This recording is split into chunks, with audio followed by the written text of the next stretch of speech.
Hi, this is Daniel from the Ultimate Guitar Academy, and today I'm going to talk to you about one of the 5 fundamental techniques called chords, which is part of the Ultimate Guitar method. Now, most people think the category of chords is simply learning how to play different shapes on the guitar, but in fact it goes much further than that. We do start off by learning basic shapes such as G, D, A minor, and many more. We soon move on to learning bar chords. We then learn how to move these bar chords along the guitar. For example, this is a D chord, or an E chord, or an F chord, or a G sharp, or a B flat. We also learn about the chord composition. So the chord composition of a C major chord is C, E, G. In the chords topic, we also learn about arpeggios. This is very similar to chord composition. However, it does go much further than just knowing the notes of the chord.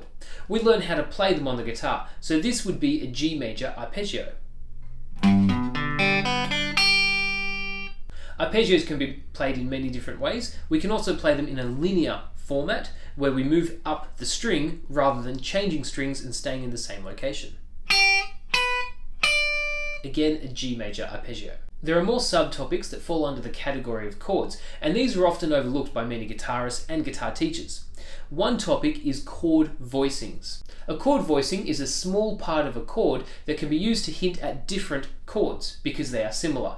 Here's an example. This small G sharp minor shape can be used to hint at an E major 7 shape. And that's because the notes used in both those chords are almost identical. In the Ultimate Guitar method, we also use some more basic skills, such as power chords. These are small movable shapes along the guitar. We learn some interesting shapes, such as an add 9.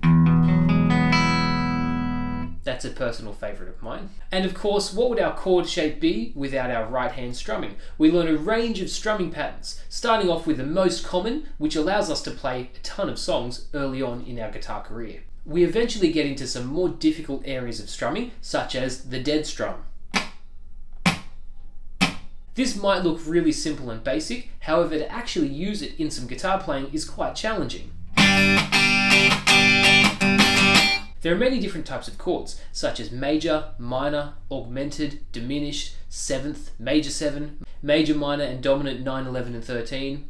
Then we have our alterations, such as 7 sharp 5. Or even 7 sharp 5 sharp 9, or 7 sharp 5 flat 9, or 7 flat 5 flat 9, or a flat 5 sharp 9. The point is, there are many different types of alterations, all of which are covered in the Ultimate Guitar method. Now, who can memorize all of these different chord shapes? Well, I did, but that's because I know all the tricks that are in the Ultimate Guitar method. These tricks will help you memorize and also learn how to use the chords that you're learning. In fact, by the time you reach step 6 in the Ultimate Guitar method, you'll have memorized at least 2,000 chords. That sounds really difficult, but if you learn it in the right order and the right way, it's actually quite simple. Now, the final area I want to talk about in the topic of chords is chord progressions and diatonic harmony. This has got to do with how chords make up key signatures and how we use that to then make music. You'll study common chord progressions, such as a 1-5-6-4, or a 1-6-4-5, or even a 6-4-1-5. I may have lost you there a little, but just remember the Ultimate Guitar method is designed to make learning easy by starting at a basic level and slowly progressing towards more advanced playing. Thanks for learning about chords with me. Make sure you also learn about the other 4 fundamental techniques. And until next time, keep shredding.